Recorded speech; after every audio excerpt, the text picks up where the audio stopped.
Are you overwhelmed by the never-ending supply of depressing bad news? Well, let's refuel our tanks with 7 recent positive stories. This is Getty News for the month of April 2023.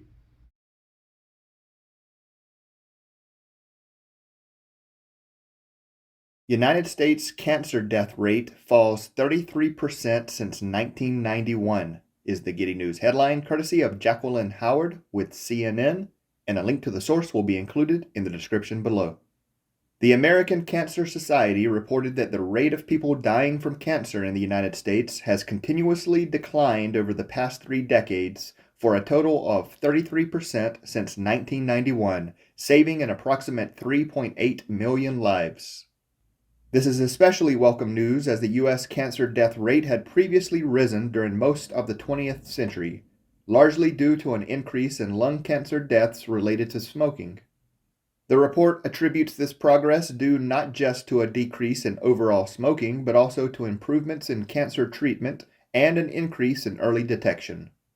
Researchers also pointed to HPV vaccinations as connected to reductions in cancer deaths because HPV infections can cause cancer, and vaccinations have been linked with a decrease in new cancer cases.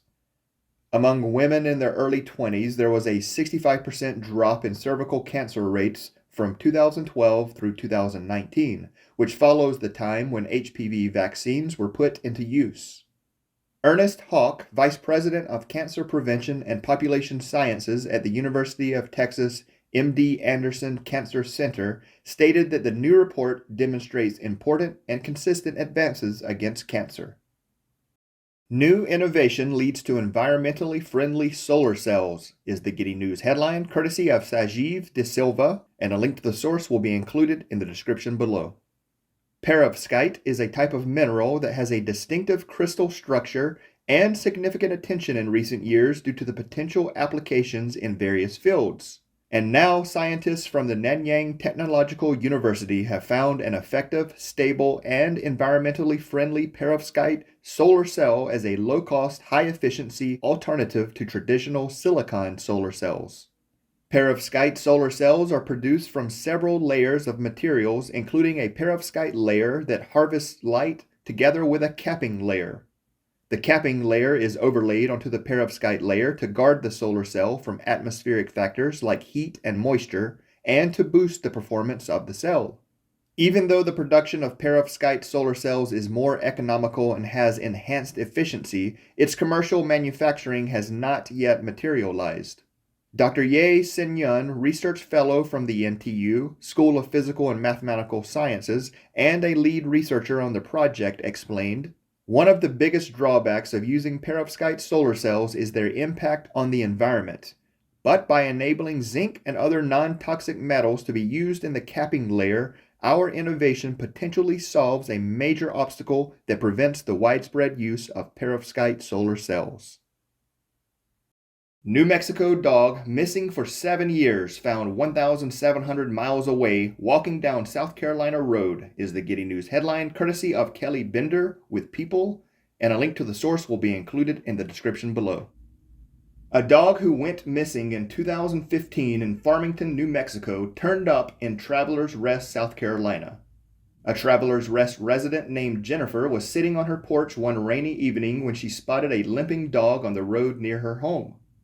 Jennifer stated, "My first thought was I need to take him to the emergency vet and get him checked for a microchip."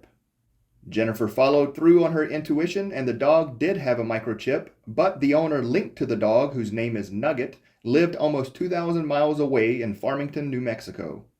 Jennifer texted the phone number provided as the owner's contact on the microchip and reached Jesse Springer. Springer was shocked to hear that her beloved dog, who went missing over 7 years ago, had turned up alive. The Carolina Loving Hound Rescue worked with Jennifer and Springer to reunite the owner with Nugget, who is now 16 years old, by covering Springer's flight to South Carolina. Texas researchers use okra to remove microplastics from wastewater is the Getty News headline, courtesy of Tara Mazula McKay with Southern Living, and a link to the source will be included in the description below. Many think of okra as a vegetable for deep frying, throwing into a pot of gumbo, or stewing with tomatoes. But thanks to a new study out of Tarleton State University in Fort Worth, Texas, the pods are now being seen in an entirely new light. The researchers discovered that food-grade plant extracts from okra have the power to remove microplastics from wastewater.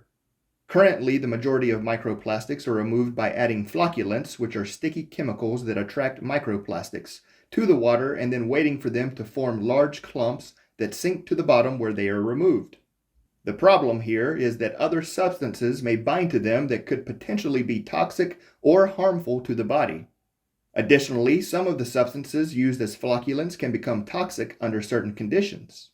However, the recent study found that the same polysaccharides that cause okra to leave a sticky substance on your fingers when cutting and to turn slimy when added to heat can also make great flocculants. The study found that polysaccharides from okra and fenugreek were best for removing microplastics from ocean water, while a combination of okra and tamarind worked best for fresh water. Additionally, plant-based flocculants can be implemented easily in existing water treatment facilities. Tiny data center used to heat public swimming pool is the Getty News headline, courtesy of Zoe Kleinman with BBC News, and a link to the source will be included in the description below. BBC News recently revealed that an increasing number of public swimming pools have closed since 2019, with rising energy costs cited as a significant reason. Sean Day, who runs the Exmouth Leisure Centre, said he had been expecting the center's energy bills to rise by £100,000 this year. But now, heat generated by a washing machine-sized data center is being used to heat the center's swimming pool and is expected to save them those thousands of pounds. The data center was provided to the council-run center free of charge by startup Deep Green, who charges its regular clients to use its computing power for artificial intelligence and machine learning. Deep Green founder Mark Bjornsgaard said the company would also refund the leisure center's electricity costs for running the digital boiler. The solution also addresses the issue that data centers have with getting rid of the tremendous amount of heat that they generate, which is a costly problem for them. Bjornsgaard stated, "What we've done is taken a data center to where the heat is useful." And now 7 other England pools have signed on to the mutually beneficial program.